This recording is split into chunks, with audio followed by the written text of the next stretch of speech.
Pakistan's most watching legal awareness YouTube channel.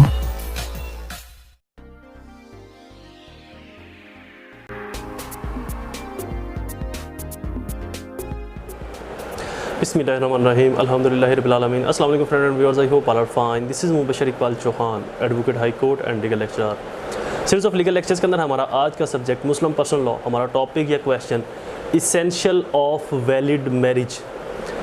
Valid, कानूनी और जिसकी शरन अहमियत हो ऐसी शादी के इसेंशियल कौन कौन से होंगे। ये वो इसेंशियल हैं जिनके अंदर अगर एक भी मिस हो जाए तो जो शादी है, जो निकाह है, वो वैलिड नहीं रहता। तो निकाह को वैलिड करने के इसेंशियल कौन कौन से हैं और किन इसेंशियल्स को फुलफ़िल करना ज़रूरी है और इसका पर्पस मकसद क्या है, इसको भी हम डिस्कस करेंगे। तो किन इसेंशियल्स को फुलफ़िल करना ज़रूरी है, इन तमाम चीज़ों का आज हम कंप्रीहेंसिवली डिस्कस करेंगे। लेक्चर स्टार्ट करने से पहले एज़ यूजुअल अगर आप मेरे YouTube channel law and communication skills के ऊपर नए हैं तो रेड बटन को क्लिक करके मेरे चैनल को सब्सक्राइब करना, साथ में ही बेल आइकन को प्रेस करके ऑल नोटिफिकेशन करना ना भूलें, ताकि ऐसे ही फर्दर तमाम इंफॉर्मेटिव लेक्चर्स आपकी एक्सेस में रहें और उनके नोटिफिकेशन आपको बर वक्त और टाइमली मिलते रहें। अपने लेक्चर्स के जो नोट्स हैं उनका लिंक मैं नीचे डिस्क्रिप्शन के अंदर दे दूँगा, वहाँ पर जाकर आप इनको फ्री ऑफ कॉस्ट डाउनलोड कर सकते हैं। लेक्चर्स की फ़ीस पे करना ना भूला करें। मेरी फ़ीस आपने 3 स्टेप के अंदर पे करनी है। फर्स्ट स्टेप कम से कम 10 रुपये डोनेट करने हैं, सेकंड स्टेप कम से कम 2 लोगों की हेल्प करनी है और थर्ड स्टेप मेरे पेरेंट्स के लिए दुआ, अल्लाह ताला उनको सेहत तंदुरुस्ती अता फरमाए। शुरू करते हैं हमारा lecture essential of valid marriage. आज जो हम इसेंशियल डिस्कस करेंगे, इनमें से अगर एक इसेंशियल भी रह जाए तो निकाह, शादी प्रॉपर नहीं होगी, वो निकाह वैलिड नहीं कहलाएगा, वो वाइड हो जाएगा, इर्रेगुलर हो जाएगा प्रॉपर निकाह। तो लिहाजा जब भी निकाह करना हो, जब भी निकाह करवाना हो, बीइंग ए एडवोकेट या बीइंग ए पर्सन आपने निकाह करना हो, तो इन इसेंशियल्स को ज़रूर मेंटेन रखें being a Muslim. Lexical meaning of marriage, दो लोगों का आपस में रिलेशनशिप को, दो लोगों के रिलेशनशिप का लीगलाइज होना, शरी और कानूनी होना, that is called marriage. Interpretation of marriage same है। इसेंशियल ऑफ मैरिज, सबसे पहला इसेंशियल ऑफ़र एंड एक्सेप्टेंस। मर्द की तरफ से ऑफ़र दी जाए और औरत उसको एक्सेप्ट करे, जिसके अंदर हक मैन इंक्लूड होगा। ऑफ़र और एक्सेप्टेंस ये दोनों ही विलफुल होने चाहिए, विद कंसेंटली होनी चाहिए, बगैर without undo influence, without influence के होनी चाहिए, बगैर किसी कराह, ज़ोर, जबर, तशद्दुद के, धमकी के हो। अपनी रज़ामंदी से, अपनी खुशी से, अपनी मर्ज़ी से ऑफ़र करवाई जाए और अपनी रज़ामंदी से, अपनी खुशी से ही ऑफ़र एक्सेप्ट की जाए, अपनी खुशी से ही ऑफ़र एक्सेप्ट की जाए, देन ही वैलिड मैरिज की तरफ जाया जा सकता है। अगर पहला इसेंशियल, जो कि ऐसा बहुत होता है कि ऑफ़र करवाई और औरत की बिहाफ के ऊपर, लड़की की बिहाफ के ऊपर उसकी वालदा कहती है जी कबूल है, भाई कहता है कबूल है, बाप कहता है कबूल है, तो फिर ये वो लड़की निकाह में नहीं आती, जो कबूल करने वाले हैं वो निकाह में आ जाते हैं उस लड़के के। तो लिहाजा ये चीज़ मलहूज़ ख़ातर ज़रूर रखें कि जिसके लिए ऑफ़र आई है एक्सेप्ट भी वही करे, चाहे रिजेक्ट कर दे चाहे एक्सेप्ट कर ले, लेकिन अपनी मर्ज़ी से करे, बगैर किसी तशद्दुद के, दबाव के, ज़ोर ज़बरदस्ती के। अगर उसके ऊपर किसी दबाव का ख़तरा हो और किसी को लगे कि मेरे दबाव में ये हाँ कह सकती है, तो उस शख्स का भी वहाँ पर मौजूद होना गैर इखलाकी और गैर शरी है। जिसको ये हो कि मेरे यहाँ पर मौजूद होने से ये हाँ कह देगी, इनकार नहीं करेगी, तो ये भी अपने आप के अंदर एक दबाव ही है। उस शख्स को चाहिए कि वहाँ से हट जाए उस टाइम, ताकि जो शख्स जिसके लिए ऑफ़र आई है, जिसने एक्सेप्ट करना है, वो अपने फ्री कंसेंट के साथ पुरसकून पुरफिज़ा माहौल के अंदर इसको एक्सेप्ट करे कि आया मुझे कबूल है फ़लाँ शख्स फ़लाँ हक में whatsoever. Offer and acceptance must be in same meeting. जो ऑफ़र और एक्सेप्टेंस है ये सेम मीटिंग में हो। मतलब ये नहीं कि आज ऑफ़र करवाई है, 3 दिन के बाद, 2 दिन के बाद, 2-4 घंटों के बाद उसको एक्सेप्ट किया जाए। सेम मीटिंग में, मतलब मीटिंग से मुराद ये होता है कि समटाइम आजकल फ़ोन के ऊपर भी, जैसे कि मैं पुराने लेक्चर के अंदर जिक्र कर चुका हूँ कि कॉल के ऊपर भी, तो कॉल के ऊपर भी जब आप किसी से बात कर रहे हो तो वो सेम मीटिंग है, आया वो कॉल ऑडियो है या वीडियो, तो वो सेम मीटिंग है।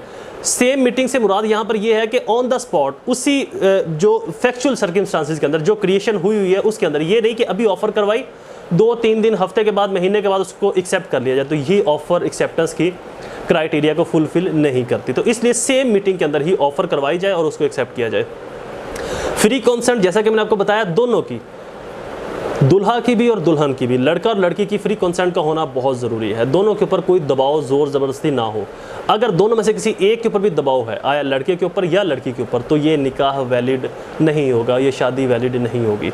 मेजोरिटी, दोनों मेजोरिटी की एज को पहुँचे हों, यानी कि हमारे पाकिस्तान के अंदर जो मेजोरिटी की एज है वो 18 ईयर 18 साल है। 18 साल की उम्र के अंदर आईडी कार्ड बनता है, तो आईडी कार्ड इसेंशली है निकाह के लिए, तो लिहाजा मेजोरिटी की एज को। बट अब ऑनरेबल कोर्ट ने फैसला किया कि अगर कोई शख्स प्रूडेंट माइंडेड है, इन सेंस अनसाउंड माइंडेड नहीं, अपना अच्छा बुरा जानता है, तो अगर 18 साल से कम उम्र भी है तब भी उसका जो निकाह है वो वैलिड होगा। लाइक 15-16 साल की एज की लड़की या लड़का, तो ये निकाह भी वैलिड कंसिडर किया जाएगा। फोस्ट्रेज, दूध पिलाई का रिश्ता या कोई महरम रिश्ता ना हो जिसके अंदर निकाह किया जा रहा है, दूध पिलाई किसी माँ की तरफ से कोई रिश्ता, या सौतेली माँ, सगी माँ की तरफ से कोई रिश्तेदारी, बहन भाई, सौतेले बहन भाई, तो इस तरह का कोई भी महरम वाला रिश्ता ना हो, वहाँ पर भी निकाह जो है वो वैलिड नहीं होगा, वाइड होगा। डॉवर, अमाउंट ऑफ डॉवर, जो डॉवर के अमाउंट है वो शरी तरीके से फिक्स की जाएगी, और डॉवर का होना इसेंशियली एलिमेंट है, बगैर डॉवर के निकाह नहीं हो सकता। अपोजिट जेंडर, जो जेंडर है उनका अपोजिट होना जरूरी है, लड़का लड़के के साथ, लड़की लड़की के साथ निकाह नहीं कर सकती। विटनेस, दोनों के निकाह के ऊपर विटनेस मौजूद हो, 2 गवाह कम से कम मौजूद हों, या एक मर्द 2 औरतें मौजूद हों जो इस निकाह की गवाही दे, शहादत दे। विदाउट विटनेस निकाह तो हो जाएगा, बट वो इर्रेगुलर मैरिज होगी, जब विटनेस को बताएंगे तभी वो रेगुलर मैरिज या रेगुलर निकाह कहलाएगा। मस्ट बी मुस्लिम, दोनों का मुसलमान होना ज़रूरी है, लड़के का भी और लड़की का भी।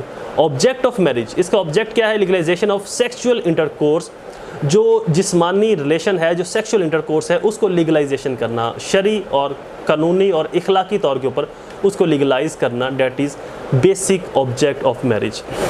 ब्रीडिंग ऑफ चिल्ड्रन, बच्चों की अच्छी परवरिश के लिए, बच्चों की अच्छी परवरिश के लिए भी शादी एक बेसिक ऑब्जेक्ट है, बेसिक इसका शादी का ऑब्जेक्ट है, पर्पस है। प्रिजर्वेशन ऑफ ह्यूमन रेस, इंसान की लड़की की हिफाजत के लिए भी शादी एक बेहतरीन मकसद है, पर्पस है, जिसके अंदर औरत भी सिक्योर रहती है, आने वाली नस्ल भी उसकी परवरिश अच्छी होती है। रेगुलेशन ऑफ सोशल लाइफ को रेगुलाइज करना। नंबर ऑफ वाइफ, एक औरत के लिए मैक्सिमम, एक औरत के लिए एक टाइम में सिर्फ एक ही शादी, एक ही निकाह जायज़ है।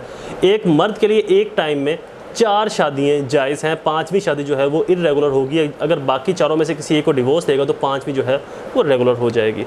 डिफरेंट बेनिफिट्स ऑफ मैरिज, इसकी और बेनिफिट्स क्या हो सकते हैं? Social benefits, religious benefits, legal benefits etcetera, ये इसके बेनिफिट्स है। ये तो था ये हमारा आज का lecture, essential of valid marriage, valid निकाह के इसेंशियल क्या क्या है। नेक्स्ट हेडिंग है जी preclude remarks, question is complete.